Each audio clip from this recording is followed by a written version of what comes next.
Halo rekan-rekan technical audience di seluruh Indonesia, kembali kami di sini di Microsoft Tech Days di dalam satu seri pembicaraan mengenai SQL Server 2012 Denali bersama rekan kita Hoirul Amri dari Microsoft Services. Sebelumnya kita sudah membahas overview mengenai SQL Server Denali, kita sudah bahas juga mengenai high availability-nya dan juga reporting services. Nah, kali ini kita akan membahas mengenai analytics services dari SQL Server Denali. Silakan rekan Hoirul. Oke, terima kasih Mas Irvin. Jadi sebelumnya kita udah bahas tentang reporting, high availability, ya. Nah sekarang kita lihat untuk analitiknya, untuk OLAP, cubes-nya ini apa improvement di Denali. Oke.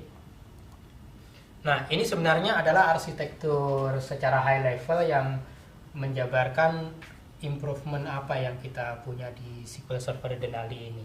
Oke. Jadi kita punya dua engine sekarang ya untuk OLAP itu. Yang pertama adalah tabular relational engine dan multidimensional engine. Oke. Multidimensional engine ini adalah apa yang sudah kita kenal sekarang. Yang ada sekarang OLAP, justru multidimensional. Iya, OLAP cubes itu. Nah sekarang kita punya improvement baru namanya tabular atau relational engine. Oke. Jadi perbedaan utamanya adalah sebenarnya pada sistem processingnya.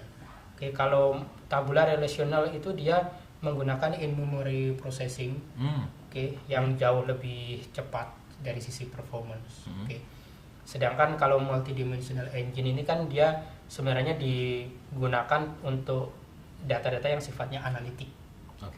Bukan untuk data yang sifatnya ad hoc reporting atau self-service reporting. Sebelum ke sana saya mau nanya dulu nih, kalau dilihat dari diagram ini kan input datanya dari berbagai sumber, apa memang kita mendukung SQL Server Denali memang mendukung semua jenis data ini atau bagaimana? Oh ya, jadi memang ada built-in driver untuk data-data itu ya. Seperti di R2 itu kita udah support untuk connect ke SAP Business Warehouse, NetWeaver, seperti itu.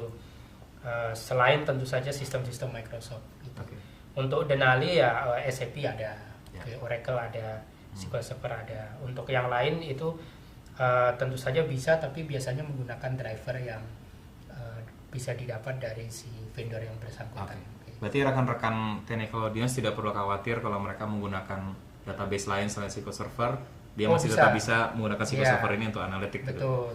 Ya, misalnya kita pakai MySQL, kita bisa opt-in namanya MySQL.NET Provider.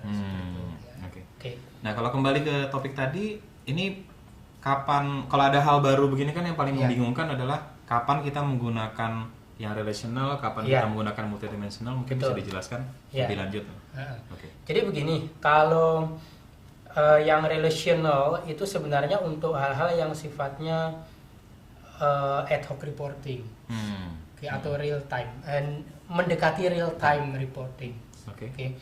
Kalau yang multidimensional ini sebenarnya dia lebih optimize untuk yang sifatnya analitik. Misalnya kita mau menganalisis sales dalam 5 tahun terakhir atau tren 1 tahun terakhir. Data yang real time itu bukan sesuatu yang sangat dipentingkan gitu. Jadi di slide berikutnya sebenarnya ada banyak penjelasan tentang hal ini. Jadi ada dua sisi tadi ya, tabular ini dan multidimensional. Multidimensional ini apa yang udah kita kenal sekarang. Untuk tabular ini adalah yang improvement yang baru.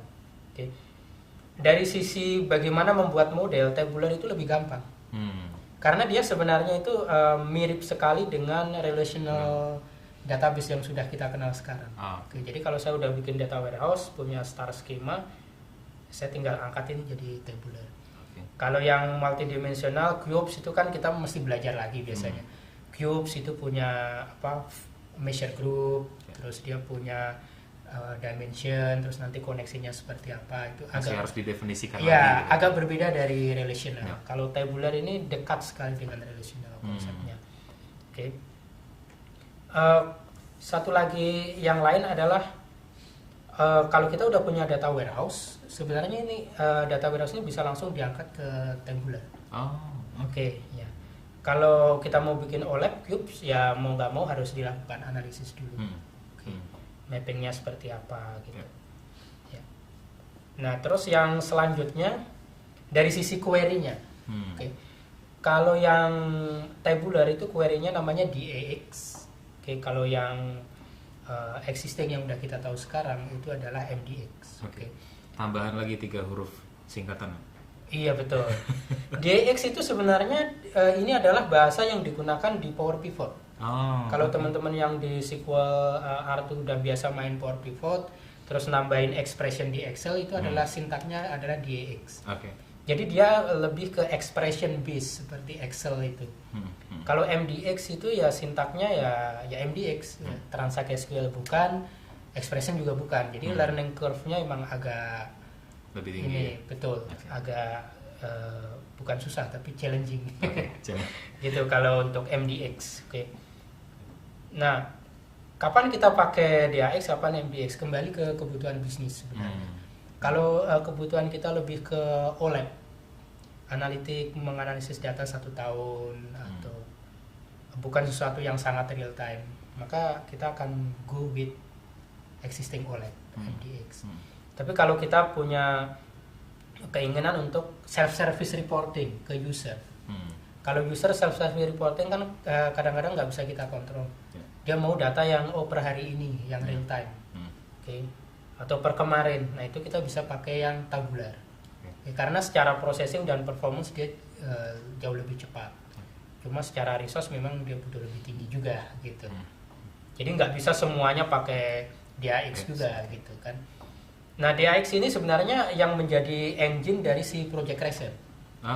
Gitu. Tadi di bagian Project Crescent di session sebelumnya saya nggak jelaskan. Jadi kalau Project Crescent itu connect-nya ke tabular data. Oke. Kalau OLAP bisa macam-macam, bisa reporting service, bisa Excel, bisa dari performance point dan lain sebagainya. Oke. Nah ini storage. Oke. Tentang storage, kalau yang existing itu ada 2 mode, MOLAP dan ROLAP. Oke. Jadi secara singkat aja, kalau MOLAP itu multidimensional analytical processing, aggregation-nya dan data-data detailnya itu disimpan di cube. Oke, jadi dari sisi performance dia jauh lebih cepat. Oke. Cuma kekurangannya memang storage-nya jadi lebih banyak di cubes-nya. Oke. Karena datanya disimpan di cube, datanya tidak akan real time. Kan datanya di-pool ke cubes dulu ya, aggregation, processing, tidak akan real time. Tapi dari sisi report performance dia bagus. Oke. Kalau rollup nih kebalikannya, si cubes-nya cuma nyimpen aggregation-nya atau mungkin nggak nyimpen apa-apa, cuma nyimpen skema. Kalau user kirim query, dia akan nembak ke data warehouse yang relational database di belakang, relational collect. Oke. Kelebihannya dia real time, tapi secara performance kurang bagus, karena dia mesti connect ke belakang. Nah, kelahiran si ini tabular ini yang pakai storage-nya Vertipex ini sebenarnya untuk menjembatani itu. Karena kalau kita ngomong self-service reporting, user kan biasanya pengennya performance bagus, datanya real time. Nah, seperti itu. Jadi itu latar belakangnya kenapa kita punya engine baru namanya Vertipex. Ini sebenarnya yang kita acquire sih. Oke. Jadi dia menggunakan in-memory column store 10 kali compression-nya 10 kali lebih bagus daripada yang existing. Oke, jadi itu kurang lebih untuk improvement dari sisi engine analitiknya ya. Sebenarnya banyak improvement dari sisi developer tools dan lain sebagainya, tapi karena keterbatasan waktu kita nggak bisa bahas. Oke, kalau gitu. Terima kasih rekan-rekan technical audience yang sudah mengikuti sesi kali ini. Tetap ikuti video-video kami yang lain yang membicarakan mengenai SQL Server 2012 Denali. Terima kasih.